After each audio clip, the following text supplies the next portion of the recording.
Hello, आप सबों को जय मसीह की। आज फिर परमेश्वर के महिमा के लिए और परमेश्वर की आज्ञा सुनने के लिए हम यहाँ इकट्ठे हुए हैं और परमेश्वर के वचन को हम सुनने को तैयार हैं। आज परमेश्वर की आज्ञा क्या है ये हम देखते हैं। परमेश्वर की आज्ञा 1 कुरिन्थियों 6 अध्याय उसका 19 और 20 पद हम देखते हैं।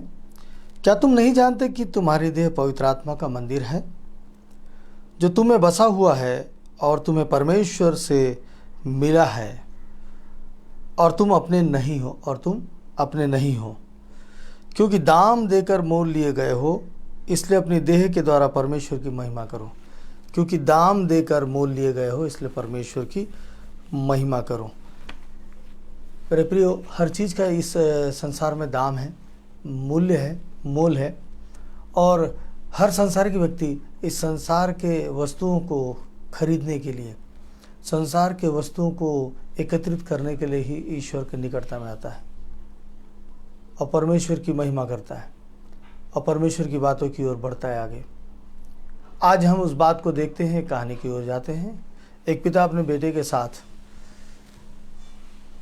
कहीं जाते होते हैं और अचानक देखते हैं कि कीचड़ में कुछ लोग कुछ ढूंढ रहे हैं। दलदल है, एक उथला दलदल है, उसके अंदर और बड़ा दलदल है। तो पिता वहाँ रुक कर पूछते हैं कि आप लोग क्या कर रहे हो? तो वे लोग जवाब देते हैं कि यहाँ हम एक फल को ढूंढ रहे हैं, ये जो सोने का फल है, उस फल को हम यहाँ से निकालने का प्रयास कर रहे हैं। पिता को लगता है कि वाकई में ये बहुत अच्छी चीज़ है। अगर ये सोने का फल मेरे बेटे को मिल गया तो मेरे बेटे की जीवन अच्छे से गुजर जाएगी, जीवन अच्छा हो जाएगा और साथ में मेरा भी बहुत अच्छा हो जाएगा। वो अपने बच्चे को धकेल देता है कि जाओ तुम कीचड़ से उस फल को जो इन लोग ढूंढ रहे हैं तुम भी निकाल के लाओ। अब वो बच्चा पसंद नहीं करता है, उसे नहीं चाहिए होता है, लेकिन पिता के कहने के अनुसार वो प्रयास करता है। कई बार मना करता है, फिर भी पिता बोलते हैं कि जब मैं तुमको ढूंढने के लिए बोल रहा हूँ तो ये मेरी तुम्हारे लिए आज्ञा है। मैं उस आज्ञा से तुमको ये बात कर रहा हूँ, तुमको ढूंढना पड़ेगा। बेचारा वो बच्चा ढूंढता है और अपने पिताजी से बोलता है, पिताजी ये बहुत गहरा दलदल है, इसमें मैं फंसता चला जा रहा हूँ, इसमें मुझे फल नहीं मिल रहा है। पिताजी कहते हैं कि तुम इस प्रकार से मेरे सामने बहाना मत करो, जैसे बाकी लोग ढूंढने में लगे हुए हैं तुम भी ढूंढो, मुझे वो फल चाहिए। और ऐसा होता है कि वो आगे बढ़ता चला जाता है और घने दलदल में फंस जाता है और धंसता चला जाता है। वो अपने पिताजी को चिल्लाता है। उसके पिताजी समझता है कि वो मजाक कर रहा है। उसके पिताजी का ध्यान जो है उस सोने के फल के ऊपर होता है और सोने के फल से प्राप्ति होने के बाद जो उनके जीवन में बदलाव आने वाला है, उसके पिताजी वो सब सपने देखना शुरू कर देते हैं। और बेटा क्या होता है, उस दलदल में फंस के मर जाता है, धंस जाता है। अचानक उसके पिताजी का ध्यान जाता है कि उसका बेटा कहाँ है। उसका बेटा तो अंदर चला गया, धंस गया। बाकी लोग से भी चिल्लाते हैं तो वो बाकी लोग भी चिल्लाने लगते हैं। उसके पिताजी बोलते हैं तो वे लोग बोलते हैं कि वो गहरा दलदल है, हम वहाँ तक उस तक नहीं पहुँच पाए और वो ज़मीन में धंसता चला गया। और वो तो आपका बेटा तो आपसे पुकार रहा था कि पिताजी मैं डूब रहा हूँ, मैं धंसता चला जा रहा हूँ, लेकिन आपने उसकी एक न सुनी। और वो पिता रोने लगता है कि ये मैंने क्या कर दिया। मित्रों, कहानी में आगे भी बहुत सारी बातें हैं, लेकिन हम छोटी सी बातों को देख रहे हैं। संसार की बातें, दाम, मूल्य, वस्तु। हम ऐसी वस्तु को लेना चाहते हैं जिसके लिए हम दाम देते हैं। सांसारिक वस्तु को लेना चाहते हैं जिसके लिए हम दाम इकट्ठा करना चाहते हैं। उसके लिए हम अपना दिन रात की मेहनत कर देते हैं। हम अपने बचपन के उम्र से, हमारे बच्चे के बचपन की उम्र से हम क्या करते हैं, उस बच्चे को उस एक रास्ते की ओर ले चलते हैं कि तुझे करना होगा, तुझे ये बनना होगा। वो बच्चा अपने जीवन को नहीं समझ पाता, अपने बचपना के खेल को नहीं समझ पाता, लेकिन उसको ये समझ में आ जाता है कि मुझे डॉक्टर बनना है। उसे ये समझ में नहीं आता है कि मेरा बचपन क्या है, अब मुझे क्या करना चाहिए, लेकिन उसे ये समझ में आ जाता है कि मेरे मम्मा पापा ने बोला है कि मुझे ऐसा पढ़ाई करके ये बनना है। और वो बच्चा अपने बचपन से लेकर अपने जवानी तक उसी दौड़ में दौड़ता चला जाता है। और आप और मैं भी वैसे ही दौड़ते चले जाते हैं। आपको इसी बारे में एक बात बोलना था, मुझको इस बारे में एक बात बोलना था। आप इस बात को जान लीजिए कि यहाँ पे परमेश्वर की जो हमने वचन को पढ़ा है, परमेश्वर की जो हमसे मोहब्बत है वो क्या है। क्योंकि दाम देकर मोल लिए गए हो, इसलिए अपनी देह के द्वारा परमेश्वर की महिमा करो। हम जो है दाम देकर खरीद लिए गए हैं। हम जो है परमेश्वर के द्वारा, उसके खून के द्वारा, उसके क्रूस पर अपने बलिदान को देने के द्वारा हम खरीद लिए गए हैं। आपको मालूम, हम इस संसार को खरीदते हैं ना, संसार की चीज़ों को खरीदते हैं। संसार का ईश्वर हमारे के साथ क्या करता है, हमारे साथ एक एग्रीमेंट करता है। वो हमें संसार की सारी वस्तुओं को देने को तैयार होता है, लेकिन बदले में वो हमसे क्या मांगता है?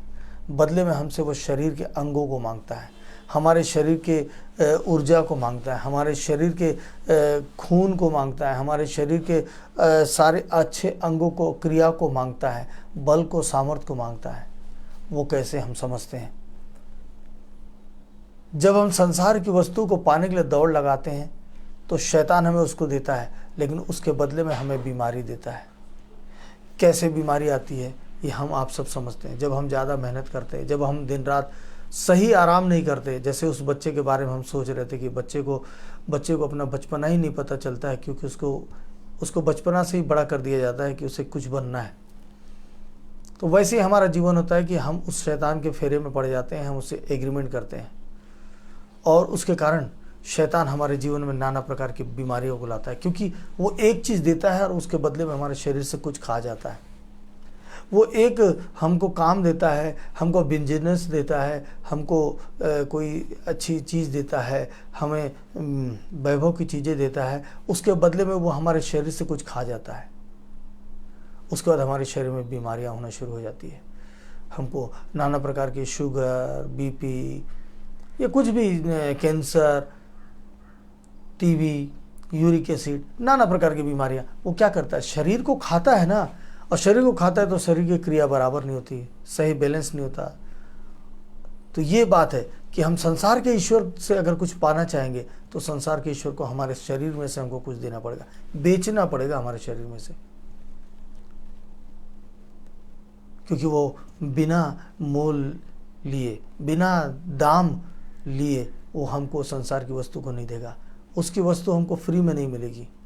और हर एक व्यक्ति अपने काम के लिए, अपने पाने के लिए, अपने चाह के पालन के लिए जरूरत से ज़्यादा मेहनत करता है और वो बीमार पड़ जाता है, क्योंकि वो अपने शरीर के अंग को उतना उस शैतान के पास दे देता है, इस संसार के ईश्वर के पास दे देता है, उसके पास गुलाम बना देता है।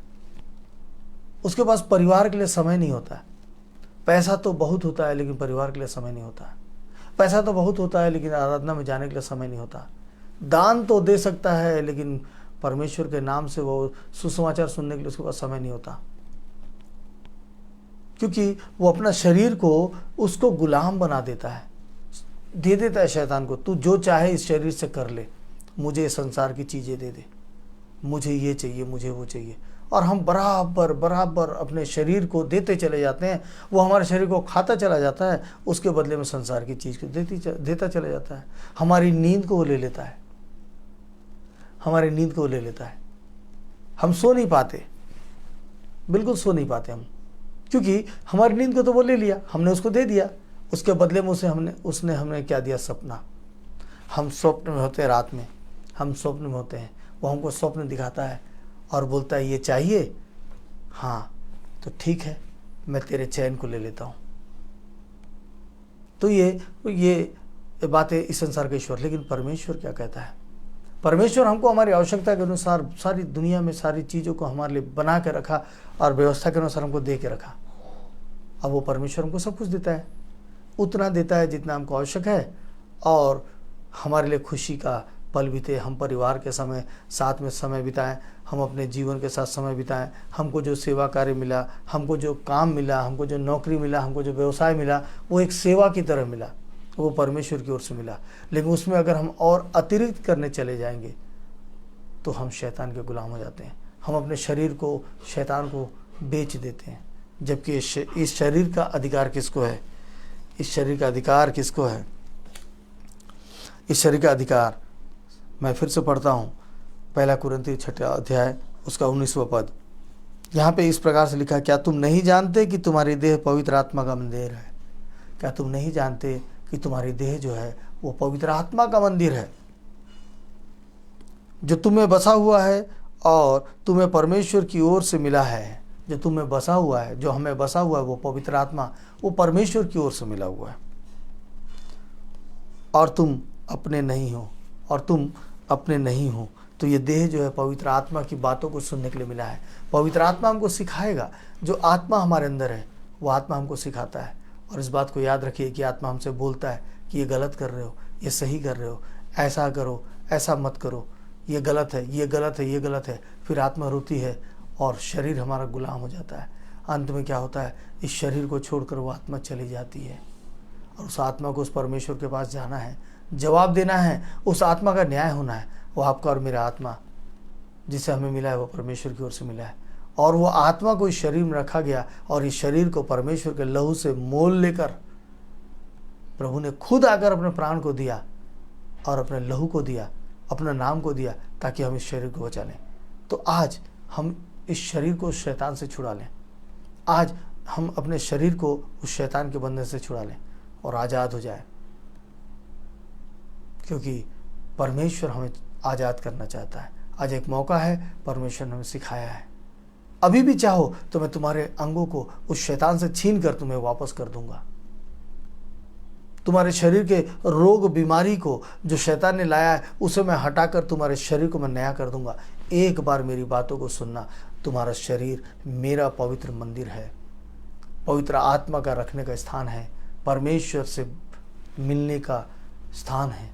उस शरीर को अगर तुम पाकर पवित्र बनाना चाहते हो तो संसार के ईश्वर के पीछे दौड़ना बंद कर देना, उससे मांगना बंद कर देना, उसके सामने घुटने टेकना बंद कर देना, अपने शरीर को उसके सामने बेचना बंद कर देना। प्रभु ने आज बहुत अच्छी शिक्षा दी है। प्रभु आप सबको आशीष दे।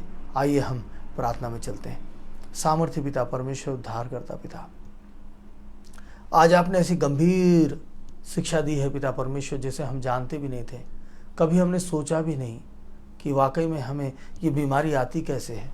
वाकई में हमने सोचा नहीं कि हमारा शरीर का अंग खराब क्यों हो रहा है। लेकिन आपने बताया कि ये हमने उसे इस संसार के ईश्वर को बेच दिया और वो इस देह को खा रहा है, क्योंकि उसका भोजन हमारा शरीर है। इस संसार का ईश्वर का भोजन हमारा देह है, हमारा लहू है, हमारे शरीर के अंग का एक एक हिस्सा है, जिसे वो खाता है, नाश करता है।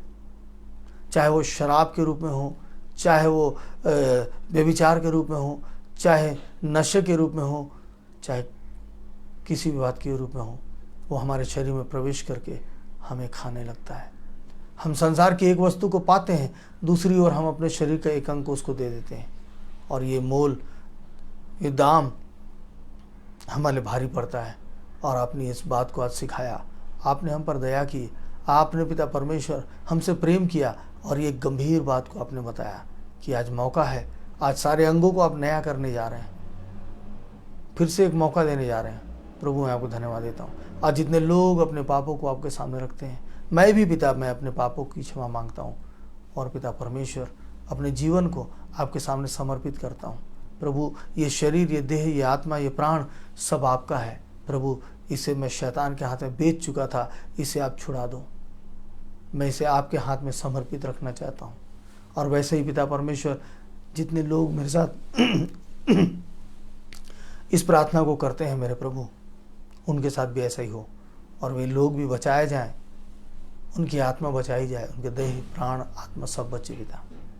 धन्यवाद, आपने प्रार्थना को सुना, आपके पवित्र मीठे नाम सुनते हैं, आमीन। एक बेहतर शिक्षा, एक गंभीर शिक्षा, बीमारी से बचने की शिक्षा, आज़ाद होने की शिक्षा आज हमें मिली है। इसको गंभीरता से हम लेकर क्यों ना इसकी ओर चलें। प्रभु आप सबों को आशीष दे और इस शिक्षा के अनुसार आपको एक समझ दे, ताकि आप और मैं आज से इस बात को समझ सकें। तो मुझे इजाज़त दीजिए, कल फिर एक नए किस्से के साथ, एक नए वचन के साथ प्रभु ने चाहा तो हम मिलेंगे। आप सबों को जय मसीह की।